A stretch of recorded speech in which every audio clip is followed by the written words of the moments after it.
Welcome to Mansoor channel. இன்றைக்கி நம்ம ஒரு சூப்பரான நார்த் இந்தியன் ரெசிபி தான் பண்ண போகிறோம். ரேஷ்மி சிக்கன் மசாலா. வாங்க அது எப்படி பண்ணுறதுன்னு பார்க்கலாம். நான் வந்து 1/2 கிலோ சிக்கன் நல்லா க்ளீன் பண்ணி எடுத்து வச்சுருக்கேன். இதில் ஒரு 1/2 கப் அளவுக்கு நம்ம தயிர் ஆட் பண்ணிக்கலாம்.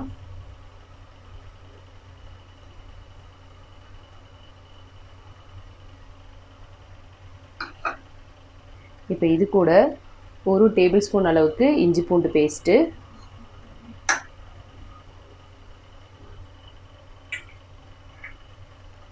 2 பச்சை மிளகாய்,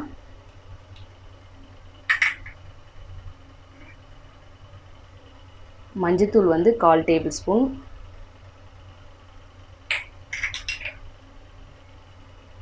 தனியாத்தூள் 1/2 டேபிள் ஸ்பூன்,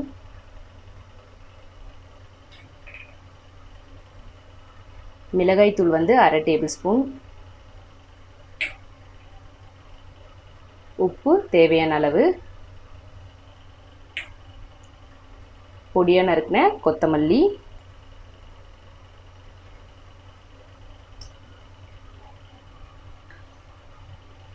இது கூட 1/2 எலுமிச்சை பழத்தோட சாறு ஆட் பண்ணிவிட்டு இதை நல்லா மிக்ஸ் பண்ணி எடுத்துக்கலாம். இந்த அளவுக்கு நல்லா மிக்ஸ் பண்ணதுக்கப்புறமா இது ஒரு 1/2 மணி நேரம் அப்படியே வச்சுருங்க. அதுக்கப்புறமா இதை நம்ம குக் பண்ண ஆரம்பிச்சிடலாம். ஒரு பேனில் 3 டேபிள் ஸ்பூன் எண்ணெய் ஆட் பண்ணிக்கோங்க. எண்ணெய் நல்லா ஹீட் ஆகட்டும். எண்ணெய் நல்லா ஹீட் ஆனதும் நான் 1 கப் அளவுக்கு வெங்காயம் எடுத்திருக்கேன். அதை கொஞ்சம் நல்லா ப்ரௌன் கலரில் வர வரைக்கும் இதை வறுத்துக்கலாம். வெங்காயம் கொஞ்சம் நல்லா வதங்கணும். வெங்காயம் இந்த அளவுக்கு வதங்கினதுக்கப்புறமா இதில் ஒரு 10 முந்திரி பருப்பு ஆட் பண்ணிக்கலாம்.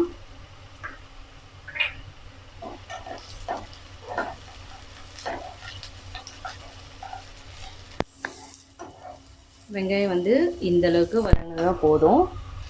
இப்போ இந்த ஸ்டேஜில் நம்ம அடுப்பை ஆஃப் பண்ணிவிட்டு இதை நல்லா ஆற வச்சுட்டு அதுக்கப்புறமா ஒரு மிக்ஸி ஜாரில் போட்டு அரைச்சி எடுத்துக்கலாம். நம்ம வதக்கின இந்த வெங்காயம் முந்திரியை இந்த அளவுக்கு ஃபைன் பேஸ்ட்டை அரைச்சி எடுத்துக்கோங்க. நான் நம்ம வெங்காயம் வதக்கின அதே பேனில் ஒரு 4 டேபிள் ஸ்பூன் அளவுக்கு எண்ணெய் ஆட் பண்ணியிருக்கேன். எண்ணெய் நல்லா சூடானதும் இதில் பட்டை, லவங்கம், ஏலக்காய், அப்புறம் இந்த பிரிஞ்சி இலை இதை இதில் ஆட் பண்ணிடலாம்.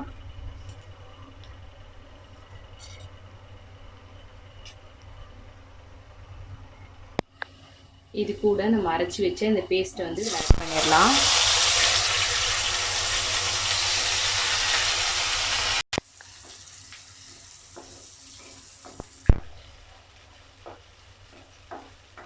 நீங்கள் பேஸ்ட் ஆட் பண்ணதுக்கப்புறமா இதை கொஞ்சம் சிம்லேயே வச்சுட்டு இதை கொஞ்சம் வதக்கி விடுங்க. இல்லைன்னா ரொம்ப அடி பிடிச்ச மாதிரி ஆகிடும்.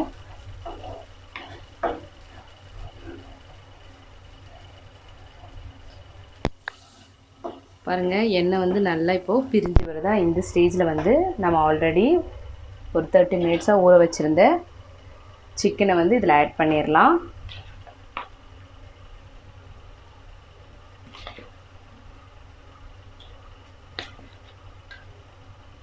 ஆட் பண்ணிவிட்டு இதை நல்லா மிக்ஸ் பண்ணி விட்டுடலாம்.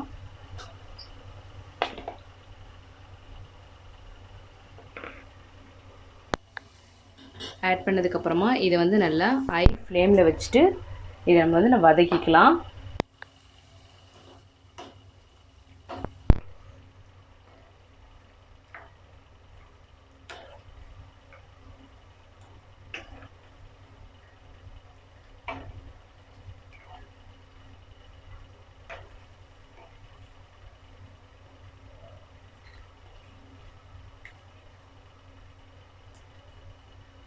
இது ஒரு 2 மினிட்ஸ் நல்லா ஹை ஃப்ளேம்லேயே வச்சு வேக விடுங்க.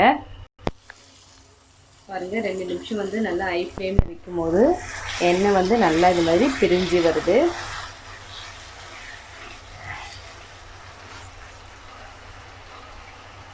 இப்போது இதில் 1/2 டேபிள் ஸ்பூன் அளவுக்கு கரம் மசாலா ஆட் பண்ணிக்கலாம்.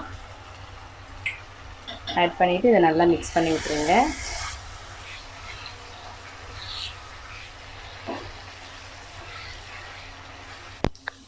பாருங்கள் எண்ணெய் வந்து நல்லா பிரிஞ்சு வருது. இந்த ஸ்டேஜில் வந்து நான் வந்து ஒரு அரை கப் அளவுக்கு தண்ணி வந்து ஆட் பண்ணி இதை நல்லா கொதிக்க விட்டுறலாம்.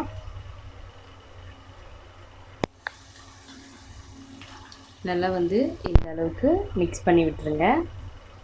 மிக்ஸ் பண்ணிவிட்டு இதை ஒரு மூடி போட்டு ஒரு 6 மினிட் வந்து மீடியம் ஃப்ளேம்லேயே வச்சுட்டு நம்ம வேக விட்டு எடுத்துக்கலாம். அங்கே 6 மினிட்ஸ் ஆகிடுச்சு. ஓப்பன் பண்ணி பார்க்கலாம். பாருங்கள் எண்ணெய் வந்து நல்லா வந்து பிரிஞ்சு வந்துருச்சு. அதுலேருந்து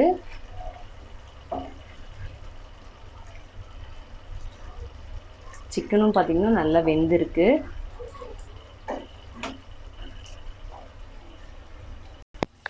இப்போது இந்த ஸ்டேஜில் வந்து நான் வந்து அரை டேபிள் ஸ்பூன் அளவுக்கு மிளகுத்தூள் வந்து ஆட் பண்ணுறேன். இது வந்து ஆப்ஷனல் தான், வேணான்னா நீங்கள் ஸ்கிப் பண்ணிக்கலாம்.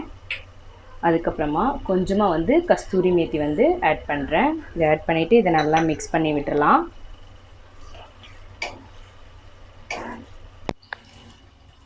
இதை வந்து நல்லா மிக்ஸ் பண்ணி விட்டுட்டு ஒரு 1 மினிட் ஓப்பன்லேயே வச்சுட்டு லைட்டாக கொதிக்க விடுங்க. பாருங்கள் எண்ணெய் வந்து நல்லா பிரிஞ்சு வந்துருச்சு.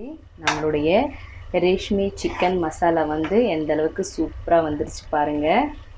இது வந்து நீங்கள் நான் சப்பாத்தியோடு வச்சு சாப்பிடும்போது ரொம்ப டேஸ்ட்டாக இருக்கும். இது வந்து ஒரு நார்த் இந்தியன் டிஷ்ஷுன்றதுனால உங்களுக்கு வந்து நல்ல ஒரு க்ரீமியாகவும் டேஸ்ட்டாகவும் இருக்கும்.